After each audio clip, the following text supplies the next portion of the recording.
Bismillahirrahmanirrahim.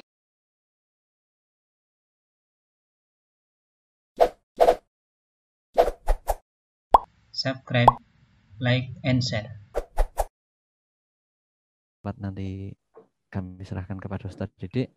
Monggo kepada para jamaah sekalian dikondisikan dulu untuk catatan ataupun coret-coretnya dikondisikan. Berikut presensi yang telah saya kirimkan di grup WhatsApp. Monggo silahkan diisi untuk memudahkan kami dalam rekapitulasi kehadiran para jamaah sekalian. Berikut untuk jamaah nantinya mohon izin untuk mikrofon akan kami kondisikan mute atau mati pada saat Ustadz Didik menyampaikan materi. Ya, mungkin itu sedikit pengantar untuk kajian kita di malam hari ini, dan semoga berkah barokah apa-apa yang nantinya kita simak dari Ustadz Didik Purwodarsono. Mari kita awalkan kajian intensif virtual ini dengan bacaan basmalah bersama-sama. Bismillahirrahmanirrahim. Ya, mungkin seperti itu, Tat. Monggo waktu dan tempat kami persilahkan. Bismillahirrahmanirrahim. Assalamualaikum warahmatullahi wabarakatuh. Waalaikumsalam warahmatullahi wabarakatuh. Alhamdulillah wa syukrulillah. La hawla wa la quwata illa billah. Allahumma salli wa sallim wa barik ala Muhammadin wa ala alihi wa sahbihi ajma'in. Amma ba'd. Bapak-bapak, ibu-ibu, saudara-saudara sekalian yang saya muliakan, alhamdulillah kita masih dipertemukan kembali untuk menyelesaikan rangkaian kajian kita tentang keluarga. Kita sudah masuk kepada materi yang ketujuh. Kira yang pertama tentang manajemen umur, bagaimana kita memahami tahapan-tahapan usia per 20 tahunan, sehingga dengan demikian kita tahu kapan sebetulnya kita menikah. Dan untuk apa ketika kita harus menikah itu ketika plot-plot usia sudah kita pahami. Yang kedua, kita sudah memahami makna tentang sakinah, mawaddah, rahmah, dan barokah. Yang ketiga, kita mengenal tentang model-model keluarga, baik yang disebut dalam Al-Quran, baik yang ada dalam analogi-analogi ayat-ayat kauniyah, maupun dalam istilah-istilah yang dipakai di masyarakat sebagai bentuk manajemen. Kemudian yang keempat, kita sudah memahami bagaimana tahapan-tahapan menuju sakinah, fase-fase yang harus kita pahami sehingga kita dalam menjalaninya tahu tentang risiko-risikonya. Yang kelima, kita memahami tentang 7 pilar untuk mengokohkan keluarga. Yang keenam, kita bicarakan tentang bagaimana menyongsong jodoh atau pasangan hidup ya, secara islami. Dan yang ketujuh, kita sekarang bicara tentang masalah fungsi keluarga. Jadi kita berkeluarga itu fungsinya untuk apa, dalam proses keluarga itu isinya apa saja, kita dapat apa saja, itu sering dalam kajian-kajian keluarga, sering dikaji tentang fungsi-fungsi keluarga. Sangat banyak bapak-bapak, ibu-ibu tentang fungsi keluarga ini banyak. Jadi di awal-awal sudah sampaikan, berkeluarga itu adalah berorganisasi, di mana organisasi itu dibentuk untuk mencapai tujuan bersama dengan cara kerjasama, bukan sama-sama kerja. Jadi, sekali lagi, menikah itu adalah berkongsi, menikah itu berjamaah, berorganisasi, untuk mencapai tujuan bersama dengan cara kerjasama, bukan sama-sama kerja. Sehingga di awal-awal sudah sampaikan supaya keluarga kita itu bisa sakinah tadi, suami istri paling tidak harus punya komitmen, itu punya perjanjian bersama untuk apa? Terikat oleh kesamaan dan selalu belajar membangun kebersamaan. Jadi ada untuk stabil itu membutuhkan kita terikat oleh kesamaan. Tidak boleh beda suami istri. Tapi kita harus belajar untuk membangun kebersamaan supaya dinamis. Jadi sakinah itu stabil karena kita terikat oleh kesamaan dan dinamis karena kita selalu belajar membangun kebersamaan. Nah, kebersamaan suami istri dalam proses perjalanannya apa? Untuk memfungsikan keluarga secara maksimal. Memfungsikan keluarga secara utuh. Bukan hanya sekedar untuk mencari status formal bahwa kita sudah punya pasangan hidup. Untuk kalau ditanya ngurus surat-surat atau daftar sesuatu, kita ditanya status kita sudah menikah. Bukan itu. Nah, tapi ada fungsi-fungsi yang lebih luas. Karena keterbatasan waktu akan saya sampaikan beberapa saja. Yang pertama, fungsi keluarga itu adalah fungsi reproduksi dan regenerasi. Jadi reproduksi dan regenerasi. Nah, jadi bagaimana suami istri itu kerjasama untuk melakukan reproduksi, melahirkan keturunan. Nah, kalau hanya sekedar itu, ya binatang pun bisa. Burung merpati bisa jadi contoh bagaimana melakukan reproduksi yang paling baik kerjasamanya. Siapa bertanggung jawab, apanya jelas itu. Nah, itu reproduksi itu lebih ke arah untuk melahirkan anak secara biologis. Jadi sebetulnya untuk melakukan proses reproduksi cukup dibutuhkan mana yang jantan dan mana yang betina. Jadi kalau kita menikah hanya untuk menunjukkan kejantanan dan kebetinaan, nanti ya akhirnya anak kita hanya anak biologis. Seperti makhluk-makhluk binatang yang lain. Nah, tetapi penikah itu adalah juga untuk kerjasama melakukan regenerasi. Untuk melahirkan generasi. Maka biasanya 0 sampai 20 tahun, 20 sampai 40 tahun kemarin penekannya masih untuk proses reproduksi. Nah, proses reproduksi untuk melahirkan anak secara biologis. Anak dalam pandangan Departemen Kementerian Kesehatan. Anak yang konsepnya dibentuk dalam lagu Posyandu, hanya untuk sekedar melahirkan anak sehat yang tubuhnya kuat. Karena ibunya rajin dan cermat, setiap hari diberi ASI, makanan yang bergizi, dan imunisasi. Berat badanku ditimbang selalu. Nah, itu reproduksi. Itu biasanya 20-40 tahun penekanan keluarga kita untuk kerjasama melakukan reproduksi. Menambah anak yang sehat, yang ini. Nah, itu biasanya begitu. Nah, kalau sudah 40 ke atas paling tidak, nanti sudah waktunya regenerasi. Karena umumnya anak pertama sudah balik. Anak pertama sudah mumayyiz. Anak pertama sudah kena beban agama. Bagaimana kita mendidik? Jadi anak tidak sekedar diantarkan pertumbuhan fisiknya, tapi juga diantarkan perkembangan mentalnya.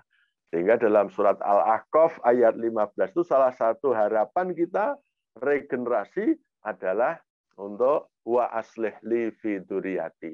Berilah aku kesuksesan dengan suksesnya anak cucuku. Nah, mari kita dalam berkeluarga hendaknya kita kerjasama untuk menegakkan fungsi tadi.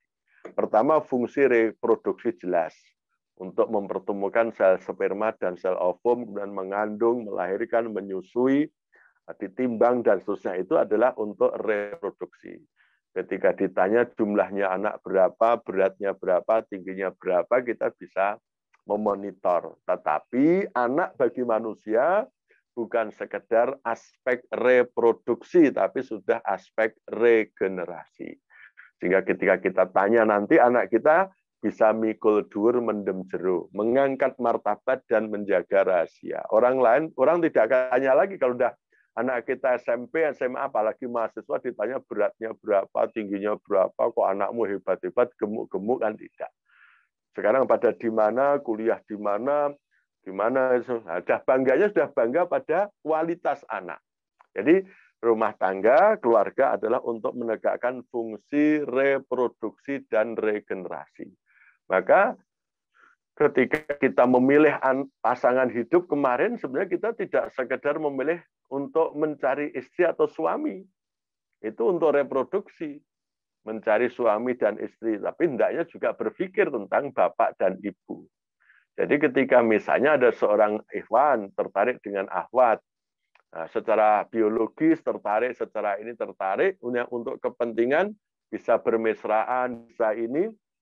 Nah, tapi harus memikirkan apakah dia nanti cocok untuk menjadi ibunya anak saya. Paling tidak apakah mau menjadi ibu kandung, ibu susu, dan ibu guru. Karena dalam proses tumbuh kembang anak kita membutuhkan 3 ibu dan cukup 1 bapak. Jadi dalam keluarga kita, kalau kita ingin melakukan reproduksi dan regenerasi, anak kita itu membutuhkan 3 ibu dan cukup 1 bapak. Ibumu, ibumu, ibumu, bapakmu. Ibu kandung, ibu susu, dan ibu guru.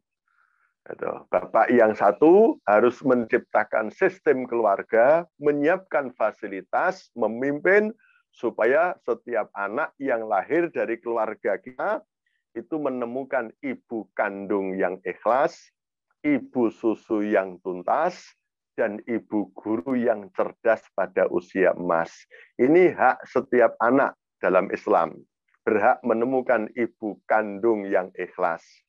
Berhak menemukan ibu susu yang tuntas 2 tahun. Kalau tidak bisa ibu kandungnya, harus diangkatkan ibu susu dari manusia, bukan dari sapi atau dari industri.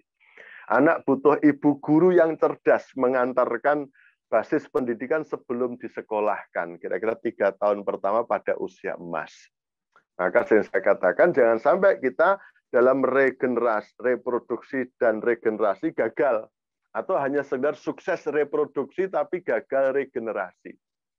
Tapi kalau anak manusia itu lahir dari keluarga yang tanpa asas, apalagi hasil pergaulan bebas, bapak ibunya tidak punya pembagian tugas yang jelas, waktu dalam kandungan ibunya tidak ikhlas, ASI-nya tidak tuntas, di usia emas mendidiknya tidak cerdas, tidak dipilihkan lembaga pendidikan yang pas dan berkualitas, hanya digelontori dengan fasilitas tanpa batas, dari sumber rezeki yang tidak jelas.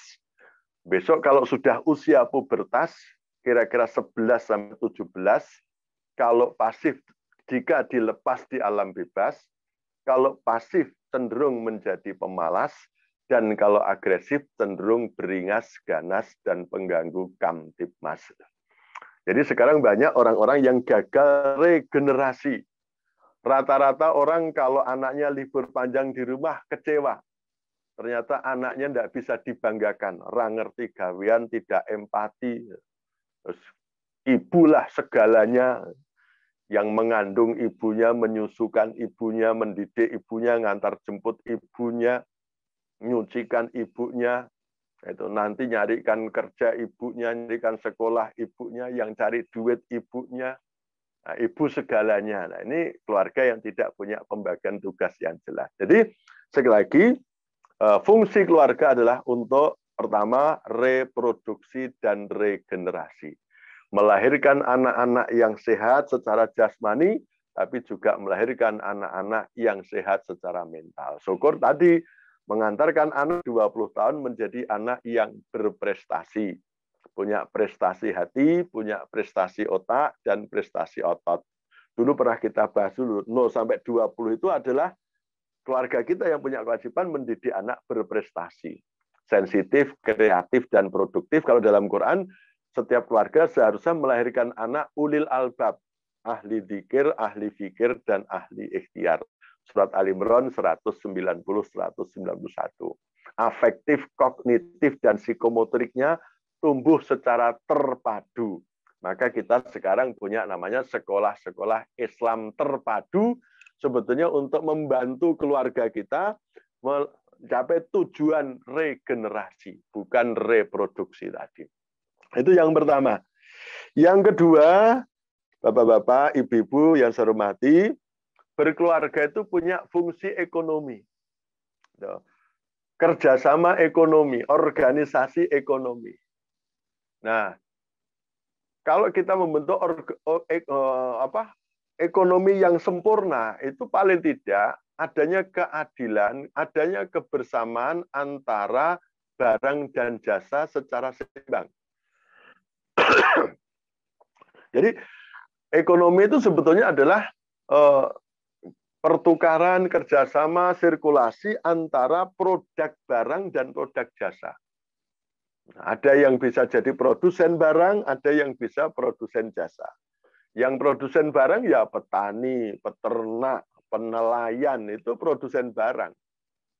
Pabrik-pabrik itu adalah produsen barang. Ekonominya jalan, tapi harus ada juga produsen jasa. Harus ada dokter, harus ada guru, ada ustadz, ada tukang pijat. Bahkan sekarang ada yang menerima curhat. Itu kan jasa. Nah, di dalam kerjasama seharusnya sudah ditata dalam Islam, suami itu pasangan. Nah, maka yang paling baik pasangan apa? Pasangan keluarga model leadership, bukan keluarga partnership, relationship, apa sip-sipan dulu. Jadi dalam Islam ditata sebetulnya. Jadi kalau kita cari fikih Islam tentang kerjasama, adalah kerjasama untuk membentuk keluarga model leadership. Ada pembagian tugas, basisnya surat An-Nisa ayat 34 itu. Ar-rijalu qawwamuna 'alan nisa'i bima fadalallahu ba'dahum 'ala ba'din wa bima anfaqu min amwalihim. Laki-laki itu tanggung jawab adalah menjadi produsen barang, produsen logistik, pencari nafkah. Nah, wanitanya isinya apa? Fassolihatu qanitatun hafizatun lil ghaibi bima hafizallah. Itu lebih cenderung pada produsen jasa. Jadi penak menatanya, maka saya pribadi memilih keluarga model leadership. Saya bertanggung jawab tentang produsen barang, istri saya bertanggung jawab pada produsen jasa. Nah, simbolnya apa? Simbolnya saya tandur Kang Sumilir tak ijo royo-royo, mengurus masalah perut, istri saya tak sengguh penganten anyar, mengurus di bawah perut, kan gitu. Jadi laki-laki sebagai produsen barang, istri sebagai produsen jasa. Itu yang enak. Nah, sehingga suami jungkir balik di luar untuk membawa sesuatu pulang, di rumah istri menyambut, memijeti, menerima curhatnya, keluhannya, enak. Nah, sekarang kan suami istri semua menjadi produsen barang. Mencari nafkah semua. Waja'alna nahara ma'asa. Semua itu siangnya dari Maisah. Nah, ketika masing-masing butuh jasa, butuh tempat ngobrol, itu nggak ada. Sehingga banyak sekarang ada telepon-telepon menyediakan jasa teman ngobrol aja berbayar. Jadi banyak laki-laki yang punya wanita simpanan bukan untuk memenuhi kebutuhan biologis saja, bukan untuk punya anak, tapi untuk apa? Untuk teman curhat, karena Pak istrinya sibuk. Malam itu sudah ketemu nggak saling bisa curhat. Karena apa? Tidak ada produsen jasa. Semua berbondong-bondong menjadi produsen barang.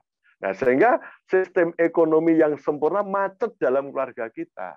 Sehingga kita tidak bisa menikmati kebutuhan jasmani dan rohani. Mungkin jasmaninya banyak, kaya, mobilnya baik, rumahnya cepat besar, tapi kering karena di dalamnya tidak ada produsen jasa. Nah, sebetulnya yang lebih bermakna, berharga, berarti itu yang menjadi produsen jasa atau produsen barang. Ya dua-duanya penting. Makanya saya sejak awal sudah punya prinsip bahwa gaji saya sebesar apapun sebagai laki-laki biasa ini, gaji saya jungkir balik seperti itu tidak mampu untuk menggaji karya jasa istri saya. Jadi kalau jasa istri saya itu saya bayar dengan gaji saya, misalnya 20 juta, itu nggak mampu. Karena apa? Jasa itu biasanya tak ternilai. Karya keistrian, karya keibuan itu adalah kerja yang tidak bisa dinilai dengan uang nominal. Nah, itu. Jadi oleh karena itu saya sarankan kepada suami-suami, berhargailah istri Anda. Karena gaji Anda sebesar apapun sebetulnya tidak mampu untuk menghargai karya, keistrian, dan keibuan pasangan Anda. Coba kalau semua jasa istri dan ibu itu diuangkan, nggak cukup gaji kita untuk membayar. Apalagi kok istri kemudian dibebani lagi untuk cari nafkah. Wah, itu sungguh tidak adil. Maka sekarang banyak istri-istri yang cepat tua, istri-istri yang stres, yang kurus, yang kering, yang layu. Kenapa? Di rumah tidak menemukan keadilan ekonomi. Itu suaminya tidak optimal memproduksi barang, istrinya harus optimal memproduksi barang dan jasa.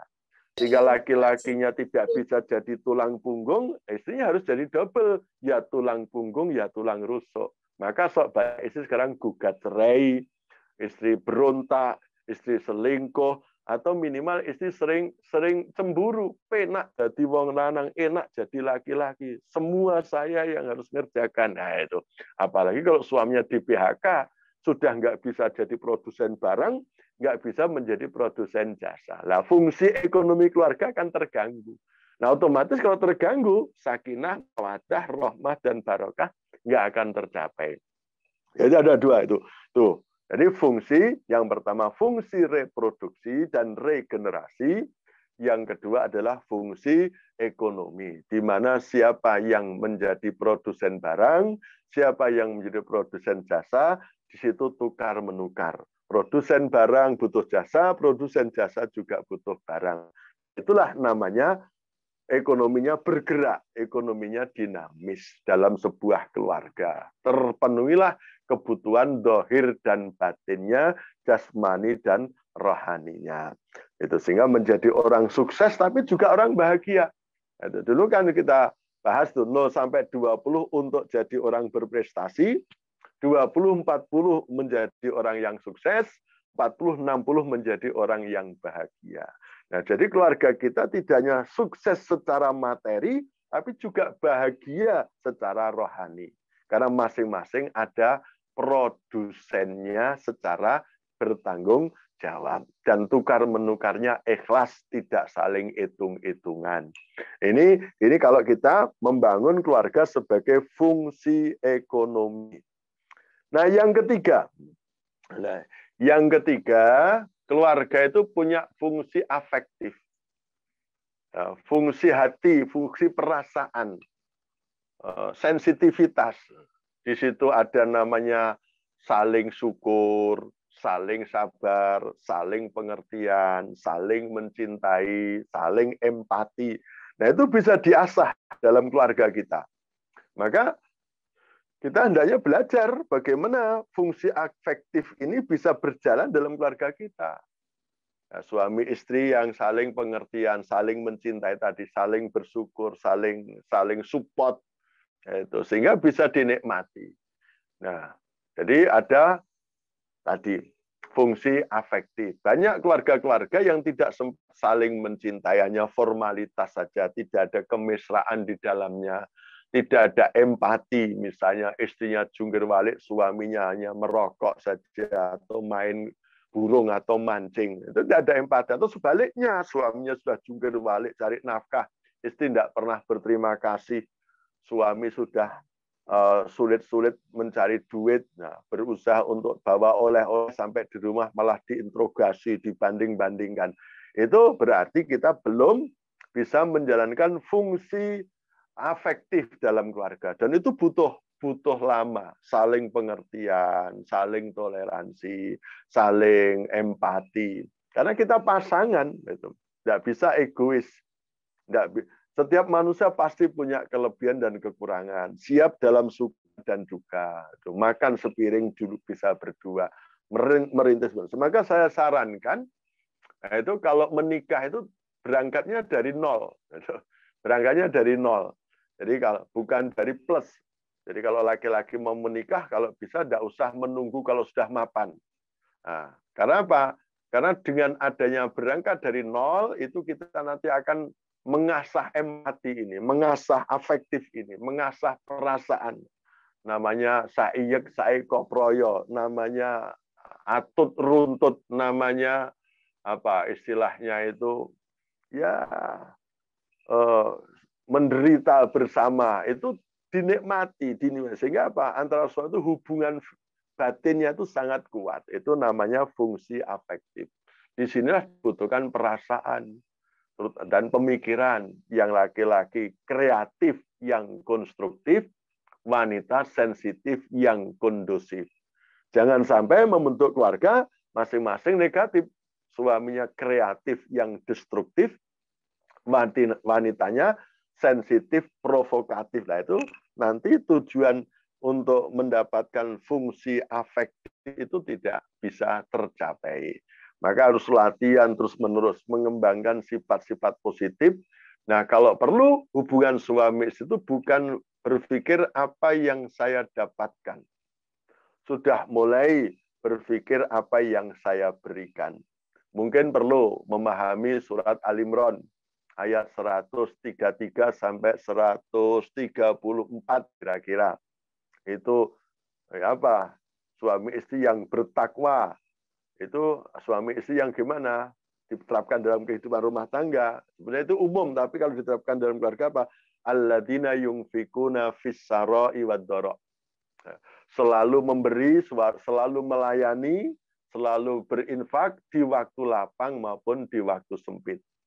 Laki-lakinya melayani dengan barangnya, dengan hartanya, wanita melayani dengan jasanya, baik di waktu lapang maupun di waktu sempit. Jadi suami jangan pelit tentang anggaran. Jadi istri jangan pelit dalam pelayanan. Itu kan namanya alladzina yunfikuna fis-sarai wad-dara. Selalu memberi di waktu lapang maupun di waktu sempit. Saya bahagia kalau saya melayani. Saya bahagia apa yang saya dapatkan. Saya berikan bukan apa yang saya dapatkan. Sehingga ada kepuasan batin suami istri. Saling memberi pada posisinya masing-masing. Nah, dengan saling memberi tadi, maka apa yang kedua? Wal kadhiminal ghaid, yang mampu menahan amarah. Jadi kalau kita memberi itu belum tentu dapat pujian, belum tentu dapat balasan, belum tentu dapat penghargaan. Maka kita harus bisa menahan amarah, melatih kesabaran, tidak temperamental, tidak emosional yang negatif. Nah, jadi ada suami itu belajar untuk menahan amarah, mengendalikan ambisi, ego, dan seterusnya. Tidak baperan. Kemudian yang ketiga, wal afina innas, suka memaafkan kesalahan orang. Suami istri yang gampang memaafkan. Kita itu pasangan manusia, bukan pasangan malaikat dan bidadari. Al-insanu makhluk khata' wa nisyan. Manusia itu tempatnya salah dan lupa. Jadi suami salah, suami lupa itu biasa. Istri salah, istri lupa itu ya itu istri kita manusia. Maka oleh karena itu memaafkan itu sesuatu yang sangat dipentingkan dalam mengasah fungsi afektif tadi. Yang ketiga, yang keempat apa? Walladzina idza fa'alu fahisatan aw dzalamu anfusahum zakarullah fastaghfaru lidunubihim. Suami itu yang sensitif terhadap kesalahan, terhadap dosa, terhadap penyimpangan. Jangan menganggap remeh penyimpangan, dosa, kesalahan. Nah, sensitif sekali, ingat kepada Allah. Dan yang kelima, tidak membiasakan kembali hal-hal yang tidak memuaskan tadi, yang membuat dosa tadi. Jangan mengulang-ulang, bulan baleni, bian ramadhan. Jangan sampai begitu. Kita hendaknya segera memperbaiki diri. Jadi dengan menikah kita akan semakin baik. Itu fungsi afektif. Kemudian yang keempat, keluarga itu punya fungsi rekreatif. Nah, rumahku surgaku. Baiti jannati. Paling tidak dalam doa kita surat Al-Furqan 74 itu Rabbana hablana min aswajina wa dzurriyyatina qurrata a'yuni waj'alna lil muttaqina imama. Ya Tuhan, berilah kami pasangan dan keturunan yang indah dipandang, yang bisa dijadikan untuk rekreasi, atau menghilangkan penat, menghilangkan lelah, begitu keluarga di rumah seperti surga. Jadikanlah kami imamnya orang yang bertakwa. Nah, Saya dan istri saya itu termasuk orang yang tidak suka rekreasi di luar. Saya itu ya kalau ke pantai apa pantai itu ya cuma laut itu. Cuma air, ke gunung ya cuma kayak begitu, ke kebun binatang cuma. Saya itu dengan istri lebih menikmati kalau di rumah. Kenapa? Istri saya bisa memilih rumah sebagai surga. Baiti janati, rumahku surgaku tadi. Istri saya juga kerasan di rumah, tidak menuntut untuk menjadi aktivis publik, gitu. Tidak menjadi wanita karir, dia merasa nikmat di rumah. Saya pergi dari rumah kalau ada kepentingan, begitu ada pekerjaan keluar, selesai segera pulang. Nggak akan, karena apa? Di rumah ada surga. Nah, anak-anak juga begitu. Anak saya kebetulan juga kutuk-kutuk, jarang yang keleleran, jarang yang jadi geng-gengan, apa macam-macam, nggak ada. Yang mania-mania itu nggak ada. Kenapa? Di rumah itu seperti surga. Nah, sehingga kami sangat merindukan, terutama antara maghrib sampai isya itu adalah untuk pendidikan keluarga. Bisa dinikmati di keluarga. Jadi kalau di rumah saya itu bangun tidur pagi itu pendidikan agama. Anak kita dikenalkan dengan bangun pagi, dikenalkan dengan zikir, ngaji, ibadah, itu pagi. Ya yang bangunkan saja juga ada tipologi, ada yang bangun sendiri, ada yang mudah dibangunkan, juga ada yang sulit, tapi harus dididik. Dikenalkan basis kehidupan berritual, beragama itu pagi. Nah, nanti kira-kira jam 6:30 sampai 6:30 itu pendidikan pendidikan di rumah. Di rumah itu artinya apa? Anak saya harus bisa mengerjakan pekerjaan rumah, harus bisa nyuci, harus bisa nyapu, harus bisa ngepel, harus bisa pokoknya pagi itu heroik sekali. Nah, silahkan Anda datang ke rumah saya 6:30 itu rumah sudah siap ditinggal. Nah, sehingga kalau ada tamu mendadak nggak bingung kita karena sudah tertata. Kan banyak kita aktivis keluarga kita, begitu kita bertamu pagi-pagi belum siap menerima tamu karena rumah belum siap untuk ditinggal. Nah, anak saya 6 pagi itu gerakan, siapa yang nyapu, siapa yang buka jendela, siapa yang harus anak semua kenal. Sehingga itu. Nah, kemudian nanti belajar di sekolah, maka semua anak saya sekolahkan di sekolah Islam terpadu yang full day ketika SD dan boarding minimal ketika SMP. Nah, jadi dia belajar di sekolah. Kemudian pulang sekolah, nanti ada belajar di masyarakat. Anak saya begitu pulang dari sekolah sore kira jam 4, saya usir, jangan di rumah.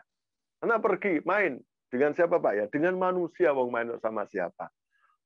Temannya nakal-nakal, ya kamu besok harus bisa hidup dengan orang nakal. Ngomongnya jorok-jorok, ya nggak apa-apa, itu omongan masyarakat. Kamu harus jadi imun, bukan steril. Karena kamu nanti hidup tidak di keluarga, tapi hidup di masyarakat. Kamu harus tahan, harus imun. Ya, nyanyinya jelek-jelek, ya nggak apa-apa kamu dengarnya yang jelek. Yang penting kamu nyanyinya yang baik-baik kalau itu. Jadi diajari untuk imun. Nah, itu pendidikan di masyarakat. Nah, kekuatan kami apa? Pendidikan di keluarga. Habis maghrib sampai jam 8, itu kita kumpul semua, bagaimana saya belajar jadi suami, saya belajar jadi bapak dari 6 anak saya, ada yang belajar jadi kakak, jadi adik, sudah tidak ngomong pekerjaan, tidak ngomong PR, tapi ngomong kita bersama, makan bareng, ini bareng, curhat semua. Jadi di antara kita sudah tidak ada rahasia, baik orang tua maupun anak, terbuka semua. Karena apa? Ada pendidikan keluarga. Nah, ini namanya fungsi rekreasi, dan inilah yang merindukan tadi. Jadi sebenarnya tanpa rekreasi, tanpa bolang, tanpa ini, kita bisa menemukan keindahan di rumah kita. Baiti jannati, rumahku, surgaku. Karena rumah punya fungsi rekreatif. Selelah apapun, sesetres apapun, kalau kita pulang, biar di rumah sudah santai, sudah lepas. Kita punya rumah, kalau nggak tidur nyenyak, untuk apa? Kalau di rumah hanya ditinggal semua, untuk apa? Ya harus dinikmati. Itu namanya baiti, fungsi rekreatif. Ya, tapi ya kadang-kadang lah ngikuti orang ke pantai kan sudah tahu ya. Apalagi kalau orang Jogja ke Borobudur mau apa, ke Prambanan mau apa, ke Keraton mau apa. Rekreasi itu ya di rumah. Kalau beli makanan ya enak, tidak usah ke tempat, mau rumah aja digunakan makan enak, kita bisa makan santai, nggak usah di tempat-tempat yang itu keluarga sebagai fungsi rekreatif. Baiti janati, rumahku, surgaku. Sehingga semua merasa nyaman, kangen dengan rumah. Jadi anak begitu selesai sekolah langsung pulang. Suami begitu kerja selesai langsung pulang. Istri tidak berontak untuk ingin pergi ngelayap kemana, tapi merasa bahagia di rumah. Itu namanya fungsi rekreatif. Kemudian yang ke fungsi apa tadi? Fungsi reproduksi, regenerasi, fungsi ekonomi, fungsi afektif, fungsi rekreatif. Dan yang kelima adalah fungsi sosial.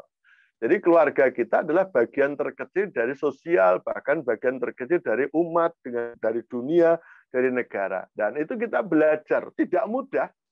Belajar menjadi anggota masyarakat itu tidak mudah. Apalagi di masyarakat yang heterogen, kita nikah hidup di kampung, wah itu belajarnya lama. Itu kalau mending kalau yang nggak siap belajar heroik di kampung, ya mending punya rumah di perumahan. Apalagi di tempat terpencil itu gampang bisa individu. Tapi kalau kita ingin betul-betul nanti jadi calon dai, ikut memikirkan umat, saya sarankan justru punya rumah itu hidup keluarga di masyarakat real. Maka saya tidak suka di perumahan, saya di masyarakat real. Masyarakat yang heterogen di kampung, betul-betul di kampung. Dan itu belajarnya tidak mudah untuk menjadi anggota masyarakat. Kalau kita masih kontrak dulu, kita masih kastanya masih kasta ke-6. Jadi kalau kita dakwah itu nggak akan didengarkan kalau kita masih orang kontrak itu, apalagi cuma kos itu. Nah, jadi nanti tapi kita akan diterima masyarakat kalau kita dianggap orang sukses, 20-40 tadi sukses, keluarga kita bahagia, sudah punya rumah yang layak, punya peran sosial, nanti baru kita punya status sosial yang tinggi. Tidak mudah menjadi tetangga itu. Tidak mudah untuk memberi kepada tetangga itu. Memberi itu kan perintah, baik, tapi memberi itu harus punya ilmu.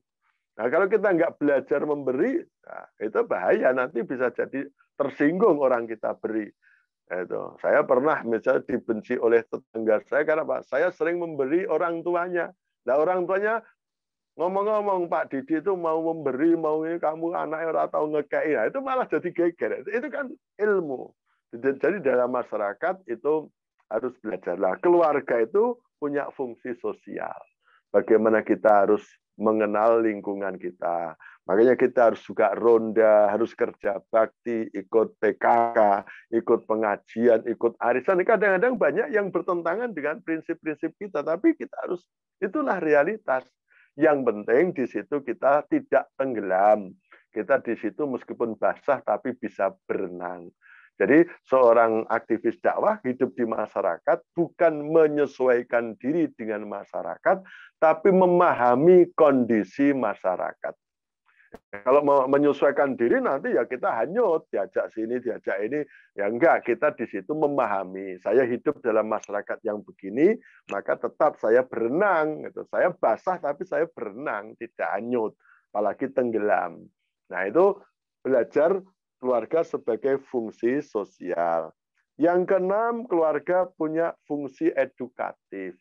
Ya, keluarga sebagai fungsi pendidikan. Semua itu belajar menjadi suami, harus belajar. Gurunya siapa?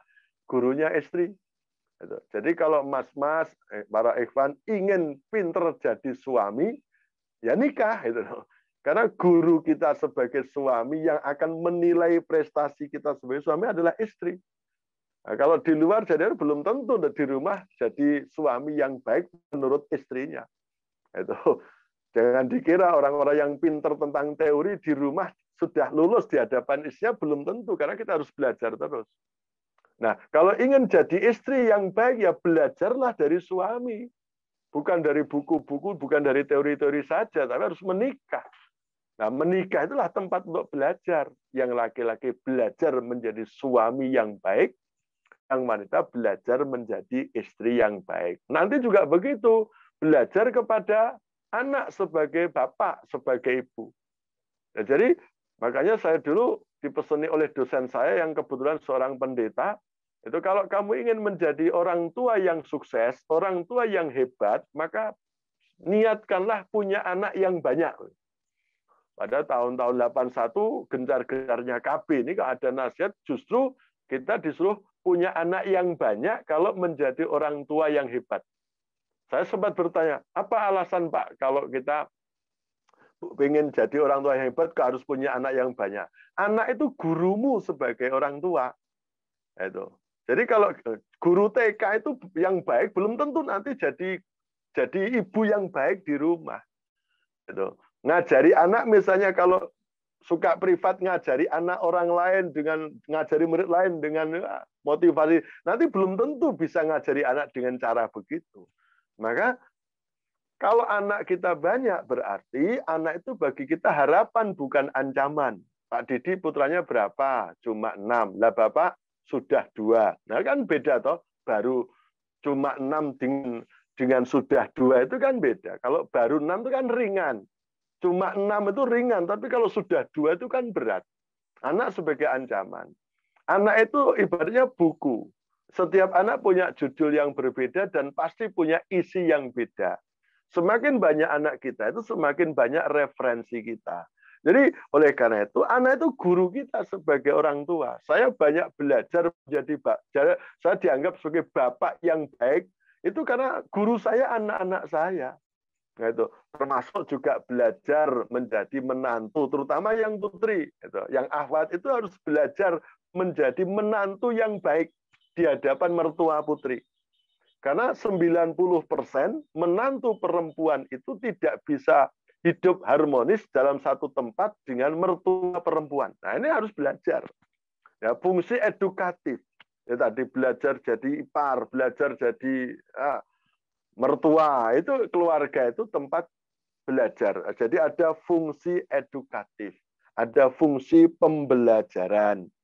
Kemudian yang ketujuh, keluarga itu punya fungsi protektif. Keluarga itu punya fungsi protektif, fungsi perlindungan. Jadi bagaimana kita itu merasa aman setelah menikah, yang laki-laki. Makanya hadis Nabi kan pernah menyatakan kalau kamu tertarik dengan wanita di jalanan, maka pulanglah, istrimu nanti akan sama, melindungi kamu. Jadi di rumah suami melindungi istri, istri juga melindungi suami dari ancaman-ancaman luar. Maka kita dulu ketika kecil, ketika kecil dibully oleh teman kita, bertengkar dengan kita, dan kita kalah, itu pasti pulang. Karena apa? Di rumah kita merasa aman. Merasa ada yang memproteksi. Apalagi sekarang kita tuh tidak sekedar mendapat ancaman fisik, tapi juga ancaman media, komunikasi yang ini. Rumah kita bagaimana tempat untuk berlindung supaya kita aman. Kita merasa tenang, selamat dari ancaman-ancaman yang sangat bahaya, termasuk ancaman-ancaman akidah. Jadi keluarga adalah tempat benteng. Keluarga adalah tempat untuk memprotek itu ancaman-ancaman yang dialami oleh, termasuk ancaman ekonomi. Ketika mas dulu belum ada transfer, ketika sangunya habis, pulang itu di rumah tidak nyekel duit itu merasa aman, merasa tenang itu. Jadi keluarga sebagai tempat yang aman bagi setiap anggota keluarganya. Kemudian yang terakhir, yang ke-8, yakni adanya fungsi religius, fungsi agama. Maka nikah itu separuh agama. Nikah itu untuk menyempurnakan agama. Nikah itu untuk meningkatkan kesadaran dalam beragama, termasuk juga mewariskan agama. Maka orang nikah itu separuh agama. Artinya apa? Orang yang belum menikah itu sebetulnya belum teruji keistiqomahannya dalam beragama. Maka misalnya sebelum nikah itu masih jadi aktivis dakwah. Nah, kalau nikah lihat aja nanti, masih enggak istiqomah apa tidak. Nah itu. Kalau belum masih bujang suka adzan di masjid, nanti udah nikah mau enggak datang diadzani. Kadang-kadang kita sudah lupa. Jadi mujahid biren, lek rapi njur leren. Nah, karena fungsi religius dalam keluarga kita tidak tegakkan. Nah, perlu diketahui pengamatan saya, setelah menikah, umumnya wanita itu kesadaran beragamanya naik. Tapi setelah menikah, kesadaran laki-laki dalam beragama umumnya turun. Nah, ini perlu diketahui oleh yang ahwat. Itu jangan terlalu mengandalkan seorang laki-laki dari segi ini. Kalau nggak bisa jaga nanti ya futur. Nah, setelah menikah itu futur. Kenapa dalam rumah tangga biasanya suami itu sudah seperti di surga. Sehingga biasanya yang belum nikah, yang bujang-bujang itu masih kurus-kurus, nanti kalau nikah gemuk itu. Kalau yang wanita biasanya setelah nikah kurus kering gitu. Kenapa? Setelah menikah itu hasilnya beda. Laki-laki cenderung seperti di surga, wanita seperti di neraka. Nah, sehingga apa? Karena merasa di surga, merasa penak, merasa ini, laki-laki akhirnya tidak dekat dengan Allah. Orang itu kalau enak, kalau nyaman, dapat surga kan lupa dan jauh dari Allah. Tapi kalau orang itu sudih, susah, merasa terdolimi, seperti di neraka, biasanya dekat dan ingat kepada Allah. Maka kenapa di kampung-kampung itu pengajian kebanyakan pesertanya ibu-ibu. Semangat ibadah kebanyakan dilakukan oleh ibu-ibu. Kenapa? Ibu-ibu itu di dunia seperti di neraka. Karena di dunia seperti neraka, dia masih merindukan surga. Kapan? Di akhirat. Maka dia tempuh dengan ibadah. Nah, kalau laki-laki itu surga di akhirat sudah nggak terbayang. Yang ada surga di dunia. Nah, sehingga tidak perlu banyak ibadah, tidak perlu banyak untuk mendekatkan agama. Nah, seharusnya tidak. Seharusnya justru suamilah yang harus kuat agamanya, karena dia sebagai imam. Lil muttaqina imamah, sebagai imamnya orang yang bertakwa. Maka hati-hati. Jadi bagi ahwat, jangan sembarang menerima ikhwan tentang agama. Yang sudah kuat saja kadang-kadang bisa lemah. Apalagi yang sudah kelihatan lemah sebelum menikah, itu nanti akan kecewa. Jangan merasa seolah nanti kalau sudah nikah kan sadar, nanti kalau sudah punya anak kan tobat. Belum tentu, malah semakin parah bisa. Karena oleh karena itu fungsi religius, fungsi keagamaan hendaknya dijadikan sebagai landasan utama untuk tadi ya menjalankan fungsi reproduksi, fungsi ekonomi, fungsi sosial, afektif, protektif, dan sebagainya tadi dibingkai oleh agama Islam, karena agama Islam tidak seperti agama-agama yang lain. Agama Islam itu agama yang liyudhirahu ala dini kulih, yang bisa mengungguli agama-agama yang lain. Sehingga apa? Kalau yang lain dipisahkan antara ritual dengan yang lain, kalau Islam itu terpadu tadi. Jadi agama Islam, Quran, dan Sunnah yang sumbernya digunakan untuk menjalankan fungsi-fungsi tadi dengan sebaik-baiknya. Sehingga agama sebagai hudalinas, wa bayyinatin minal huda wal furqan, sebagai petunjuk, sebagai penjelas dan pengawal, pembeda dalam rangka meraih fungsi-fungsi tadi. Kira-kira itu kajian kita pada malam hari ini. Mudah-mudahan bisa menambah wawasan. Nah, karena untuk menjalankan fungsi juga harus dibutuhkan bekal, ilmu, persiapan sebelum nikah. Apakah saya punya modal untuk menjalankan fungsi-fungsi itu? Untuk reproduksi, untuk regenerasi, untuk afektif, untuk edukatif, apakah saya sudah punya modal untuk bisa bekerja sama? Oke, saja Mas Pur. Oke, alhamdulillah. Terima kasih Ustadz atas materi yang telah diberikan terkait fungsi-fungsi dari keluarga, dan sampai detik ini alhamdulillah juga tidak ada chatting ataupun respon masuk dari jamaah. Monggo kepada para jamaah sekalian, 10 pesertanya tinggal berapa ini Mas? Alhamdulillah masih 29 Tat, dan yang izin lewat YouTube tadi ada 7 orang begitu. Alhamdulillah masih cukup banyak untuk ininya, apresiasinya. Ya, okay. Kepada para jamaah sekalian, silahkan jika ada yang ingin direspon, silahkan disampaikan lewat chatting Zoom.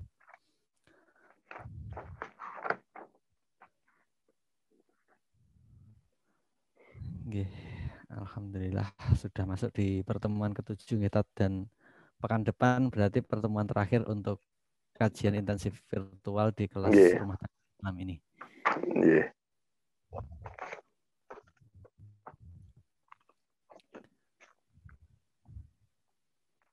Ya, besok minggu depan kita bicara yang bukan untuk pribadi. Jadi bagaimana keluarga itu bisa menjadi basis dakwah. Keluarga dakwah. Bukan sekedar menjadi kumpulan orang yang bertakwa, tapi bisa menjadi lil muttaqina imama. Jadi imamnya orang yang bertakwa. Kita tidak sekedar ku anfusakum wa ahlikum naro, tidak sekedar jagalah dirimu dan keluargamu dari siksa api neraka, tapi kita juga bisa ikut berperan menjadi penjaga masyarakat, lingkungan. Jadi menjadikan keluarga Islami juga sebagai keluarga dakwah. Jadi kalau kita mendapat kenikmatan, jangan dinikmati sendiri. Insya Allah kita bahas pada pekan yang akan datang. Ini alhamdulillah dari Ferry Andika masuk. Izin bertanya Ustadz, langkah-langkah untuk berdakwah di masyarakat itu bagaimana nggih agar kita tidak terkesan eksklusif itu?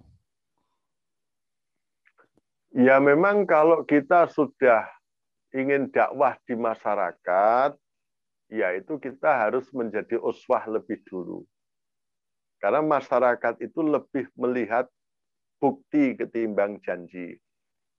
Lebih melihat kenyataan ketimbang pernyataan. Saya dulu maaf ya, ketika buat rumah itu didesainkan oleh teman.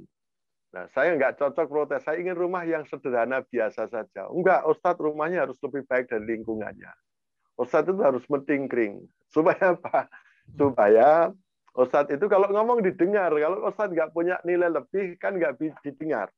Maka Nabi, Rasul, itu sebelum mendapat tugas sebagai Rasul, itu sudah oleh masyarakat diberi gelar Al-Amin.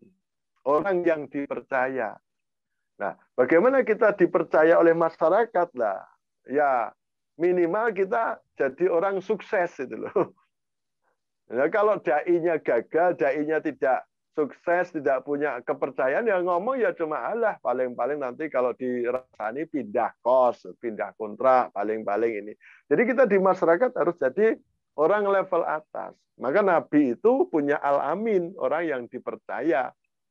Sudah pernah kita bahas dulu, Nabi itu disuruh dakwah pada usia 40 tahun. 40 tahun berarti Nabi di samping sudah jadi remaja yang berprestasi, Nabi juga jadi orang yang sukses. Surat Al-Imran ayat 14. Suyina linnasi hubus sahawati minan nisa. Nabi sudah menikah. Wal banin, Nabi sudah punya anak. Wal qanatiril muqantarati minadz dzahabi wal fiddah. Nabi punya aset dengan keluarganya yang kaya karena sebagai pedagang besar, sebagai juragan. Kemudian wal khail musawamah, punya kuda pilihan, punya kendaraan alat transportasi, punya jaminan hari tua, sehingga ketika diboikot 2 tahun tetap eksis, ekonominya tidak habis. Itu al-amin sebelum usia 40 tahun, baru nanti diberi amanah. Nah, jadi tugas kita yang muda-muda, kalau mau dakwah secara merintis, maka jangan cepat-cepat berdakwah dulu, jangan cepat-cepat merekayasa sosial, tapi mapankan diri dulu, punyalah gelar al-amin dulu, dipercaya masyarakat dulu, baru kita mengajak pelan-pelan bil hikmah wal matul hasanah wajadilhum bilati hasan, atau kita bergabung kepada organisasi dakwah yang sudah punya nama dan dipercaya oleh masyarakat sehingga kita jadi pelaksana. Jadi dakwah dai di masyarakat bisa dilakukan dengan dua. Pertama dengan merintis, mengawali. Nah, kalau mengawali itu berat. Untuk mengawali kita jadi mahasiswa kos sulit untuk ngawali, apalagi jadi anak yang masih kemarin sore belum dihargai. Nah, untuk mengawali merintis dakwah memang kita butuh al-amin, butuh orang percaya kepada kita. Nah, tapi kalau kita menjadi bagian dakwah yang sudah mapan, menjadi dai yang afiliasi di Muhammadiyah, di NU, di IKADI, nah, kita tinggal melaksanakan tugas. Nah, berarti kita sudah diarahkan oleh organisasi menghadapi masyarakat ini gini-gini. Target kita sementara di sini. Jadi tidak bisa BEM salah BEM. Nah, kita harus bisa membedakan antara ekspresi dengan dakwah. Gitu loh. Nah, kebanyakan anak-anak muda kan lebih suka mengekspresikan di masyarakat. Loh, saya Islam kafah. Ini loh saya ini saya begini. Itu ekspresi. Saya dibenci nggak apa-apa, saya diusir nggak apa-apa. Itu risiko dakwah. Nah, itu namanya ekspresi. Tapi nggak salah ekspresi untuk kepentingan pribadi. Memang kita harus isyhadu bi anna muslimun, saksikan bahwa saya seorang muslim. Gitu. Tapi kalau kita sudah mau berdakwah, mau mengajak orang lain, dakwah itu ada syaratnya. Nah, kita sendiri yang berdakwah itu sudah punya al-amin. Orang yang dipercaya oleh lingkungan, sudah diwongke, sudah menjadi subjek, sudah menjadi tempat curhat, tempat mengadu. Meskipun sebelumnya hanya sifatnya duniawi, gitu. Tetapi kita kalau dakwah dengan modal ini kita akan gampang. Itu pun Allah masih memberikan syarat. Yaitu ud'u ila sabili rabbika bil hikmah wal mau'izatil hasanah wajadilhum billati hiya hasan. Pertama harus hikmah, bijaksana. Itu mana dulu yang harus kita prioritaskan, yang harus kita selesaikan. Seperti kita mau merubah lingkungan, seperti menebang pohon besar, ya jangan langsung ditebang. Pohonnya tidak roboh, kita yang kemburuan bisa. Tapi harus punya fikih aulawiyat, pemahaman tentang skala prioritas. Tapi harus berkelanjutan gitu loh.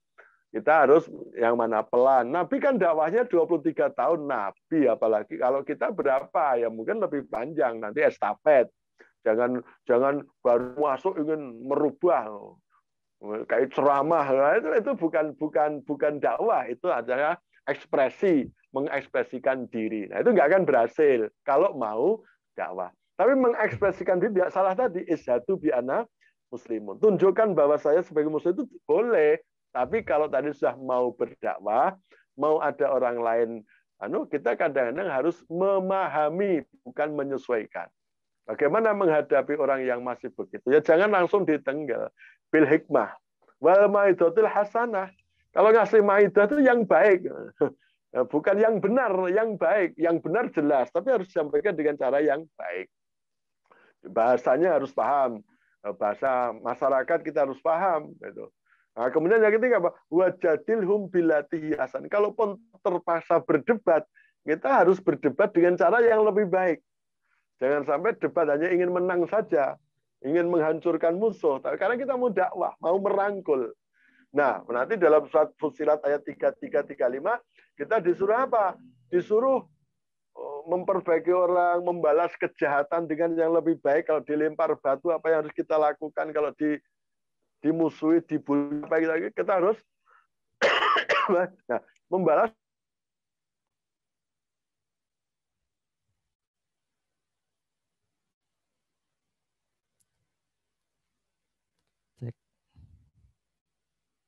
Tukang saya diteror.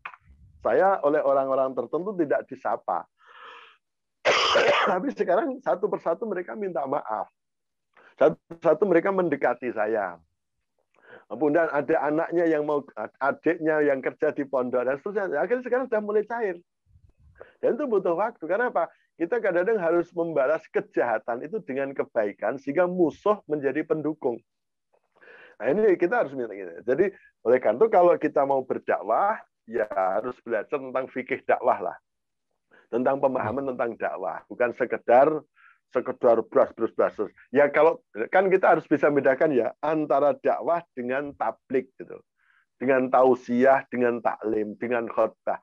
Dakwah itu mengajak, targetnya yang diajak mau. Nah, itu kan harus punya siasat. Tapi kalau tablik, balighu ani walau ayah, sampaikan dariku meskipun satu ayat. Dan dengarkan satu ayat, ya sampaikan. Nah, itu namanya tablik. Soal orang percaya atau tidak, mau atau tidak, juga bukan yang penting sampai.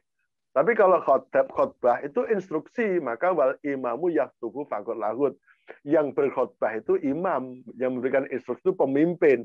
Tapi kalau taklim itu adalah transfer ilmu, yang mengajar, yang belajar sadar kalau dia butuh ilmu. Sehingga yang ngajar ulama harus telaten dengan ini, itu taklim. Nah, kalau tausiah itu saling tawasobil haq wa tawasobil sabr kepada orang yang sudah punya ikatan batin iman. Sehingga kalau dinasihati tidak marah, kalau menasihati tidak emosi. Karena apa? Kita sudah saling sayang. Jadi kadang-kadang kita samakan antara tabligh, dakwah, khutbah, taklim, tausiah. Itu sebetulnya ada penekanan yang beda-beda. Jadi kalau dakwah tadi memang ngajak. Karena ngajak, ya targetnya yang diajak mau lah. Supaya mau bagaimana? Ya seperti seorang tua, misalnya supaya anaknya mau minum obat, ya bagaimana merayunya, tidak langsung dipaksa atau ini kan tidak. Mengajak, termasuk juga mengajak nikah itu ya nggak bisa dipaksa, nggak bisa itu. Ya harus lewat strategi ngajak nikah kok langsung ekspresi ya nggak bisa. Itu ngajak, itu dakwah, menyeru. Nah itu saja karena waktu yang sudah masih ada. Masih ada 5 pertanyaan Ustadz. Jikalau berkenan dijawab singkat-singkat begitu. Apa? Oke. Yang pertama dari Rizali. Assalamualaikum. Mohon pencerahan Ustadz. Jadi mohon informasi tentang pondok pesantren Ustadz di mana dan tingkat apa nggih? Sanawiyah, aliyah atau apa? Syukron begitu informasi pertanyaannya. Pondok pesantren saya itu pondok pesantren modern Miftahun Najah. Tingkatnya tingkat MTS, yaitu Sanawiyah, dan tingkat aliyah, berbasis tahfidz.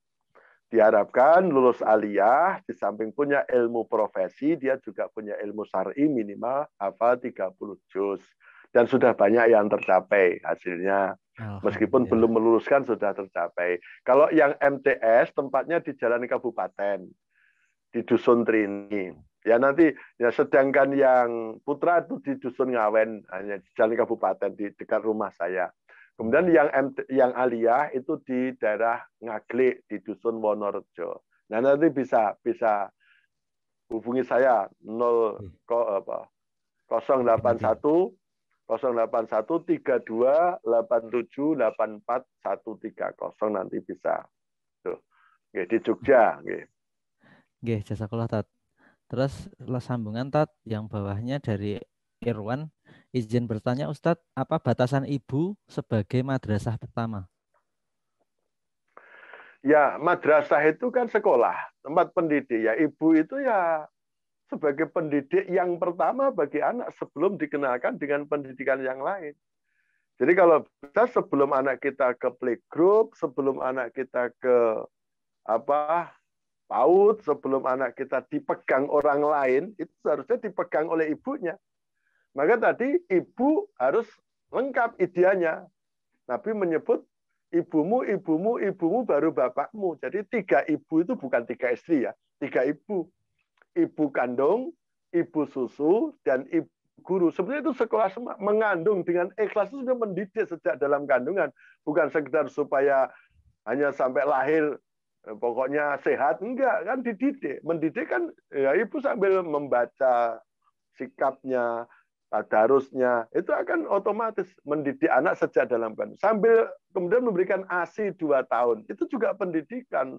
Ya kita ngasih ASINya kan tidak sekedar anak kita kenyang, tapi kan harus didekap, dilus-lus, dikenalkan dengan lagu-lagu yang positif, kemudian dengan zikir, dengan apa, itu sambil menyusui kan bisa mendidik, memberikan basis madrasah yang pertama. Apalagi anak sudah mulai bicara, sudah mulai harus dikenalkan.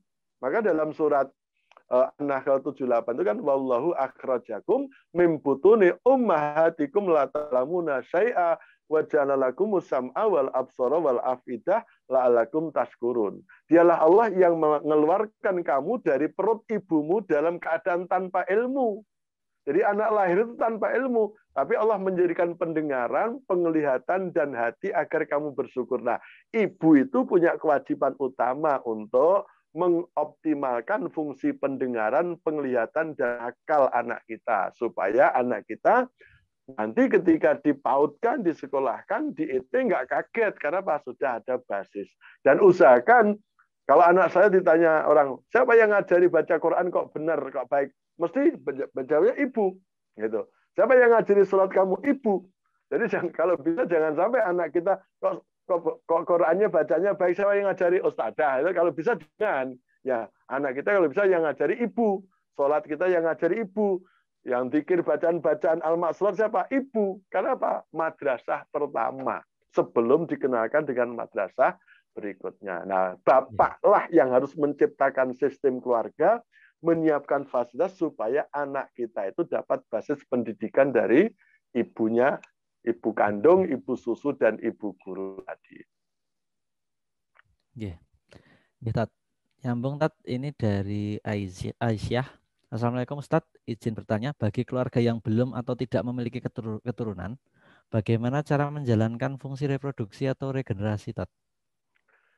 Ya, kalau kita sudah nikah lama belum diberi keturunan, ya pertama usaha dulu.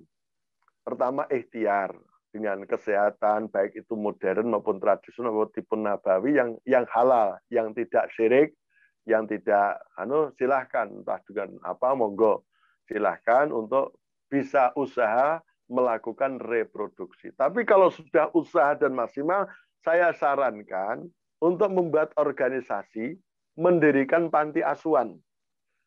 Nah, saya tidak merekomendasikan untuk adopsi, tidak merekomendasikan untuk nyari anak asuh dari bayi. Karena apa? Nanti sulit mendidiknya. Kita dalam posisi dilema itu. Mau dikerasi, ditegasi bukan anak kita.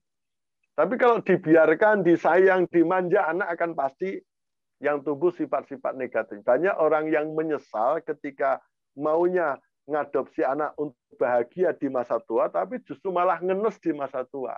Karena apa? Kebanyakan salah asuh, dimanja, dan seterusnya. Maka saya sarankan, kalau bisa membuat organisasi, mendirikan panti asuhan, mengasuh anak-anak yang punya potensi, dididik menjadi anak-anak asuhan dengan sistem yang objektif, bukan dengan sifat subjektif.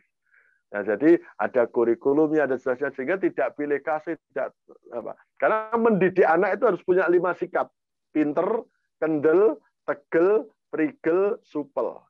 Nah, tuh. Nah, biasanya yang bahaya apa? Tidak bisa seimbang antara kendel dan tegel, antara gas dengan rem.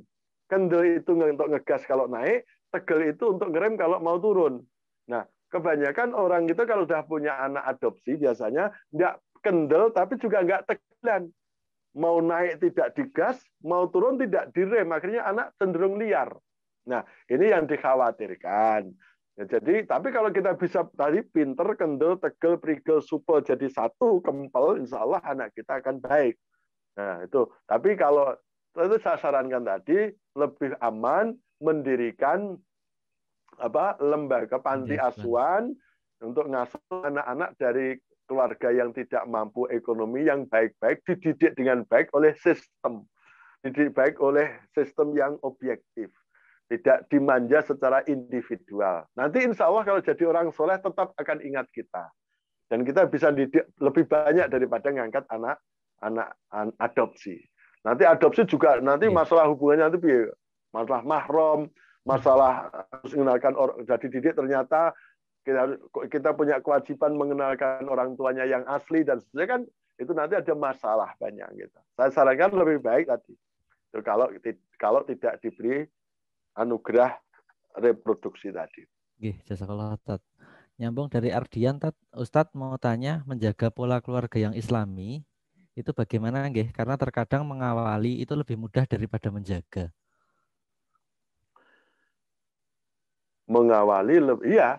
Ya memang tadi kan sejak awal sudah sampaikan untuk menjaga supaya keluarga itu tetap stabil, dinamis tadi dengan 4-5 fase bulan madu, fase deklarasi jati diri, fase saling butuh, fase belajar transaksi, dan baru bisa nikmati. Itu kan harus ditegakkan di atas 7 prinsip kemarin. Harus selalu mengawal visi, misi, dan orientasi. Mengawal akidah, mengawal akhlak, jangan sampai ada penyimpangan di perjalanan. Itu kuat, jaga. Terus selalu menambah referensi. Mencari ilmu terus-menerus, menambah wawasan. Yang ketiga, berdaulat. Itu jangan sampai ada intervensi masuk, baik itu informasi lingkungan maupun informasi yang merusak kebersamaan. Berdaulat. Itu jangan tidak merdeka, jangan terjajah. Hati-hati dengan subsidi atau pemberian jasa pihak lain. Kemudian ada kemampuan berkomunikasi, setiap dikomunikasikan dengan baik, termasuk kalau ada perbedaan, penyimpangan, segera dikomunikasikan dengan baik. Jangan menunggu bom waktu, ditumpuk-tumpuk nanti-nanti. Selesaikan segera. Kemudian kita selalu untuk toleransi. Kita selalu berusaha itu di awal-awal sudah kita bahas itu. Jadi kalau itu untuk ngawal. Warga itu pasti fluktuatif. Apalagi kalau cinta itu ya bisa naik, bisa turun. Seperti iman. Al-imanu ya situ ayangkus. Ya, iman aja bisa naik, bisa turun. Termasuk cinta. Nah, terus dikawal. Terus gitu. Oke. Jadi perlu ada tadi. Pernah kita bahas di awal-awal materi yang ke berapa itu? Materi yang kelima itu tentang 7 pilar mengawal mencapai keluarga sakinah, itu pernah kita bahas.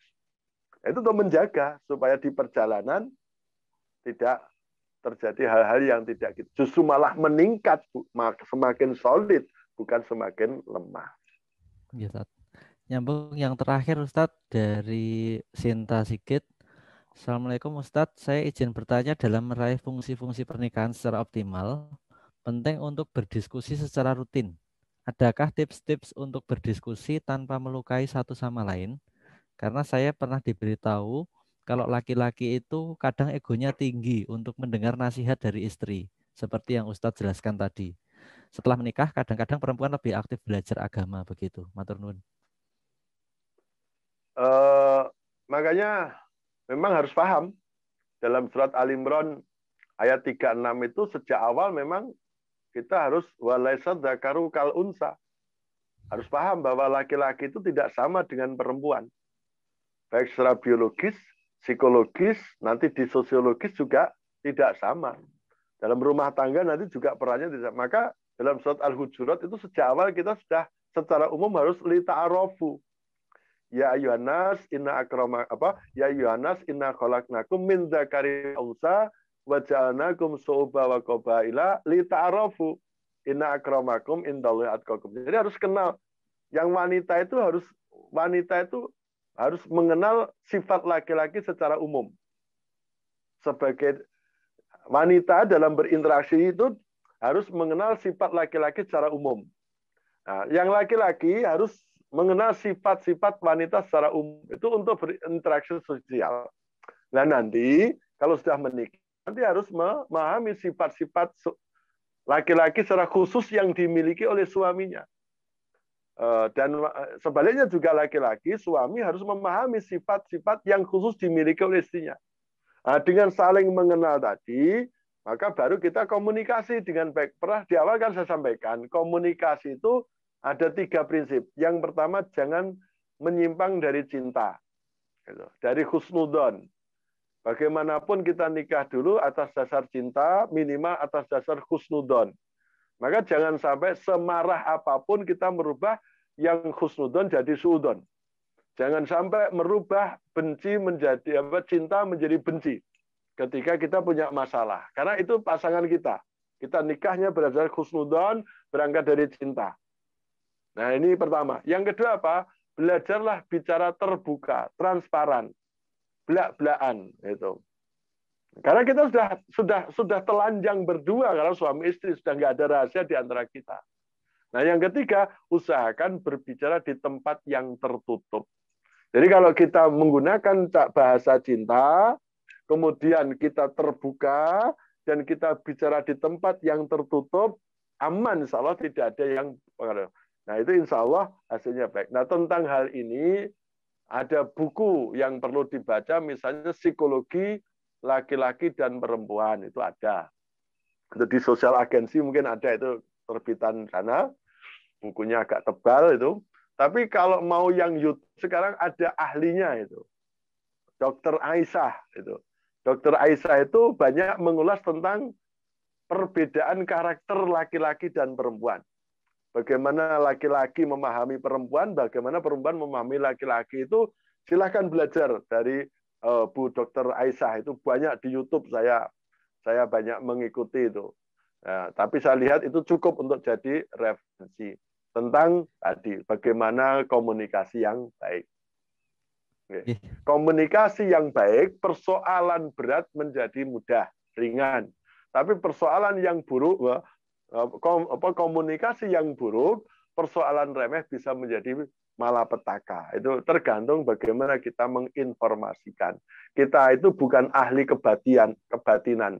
Jadi nggak mungkin aku tahu apa yang ada di hatimu, engkau pun tahu apa yang ada di hati itu, bergedes itu. Maka harus dikomunikasikan dengan komunikasi yang baik. Apalagi tadi sudah beda laki-laki dan perempuan, sukunya beda, bangsanya beda. Itu komunikasinya lebih berat lagi. Itu. Soba wa qabaila, ditambah di samping perbedaan jenis karakter, ditambah perbedaan suku, perbedaan bangsa, etnis. Nah, itu nanti tidak mudah. Maka harus saling mengenal tadi. Litarofu. Yang paling mulia, yang paling takwa bukan suami, bukan istri.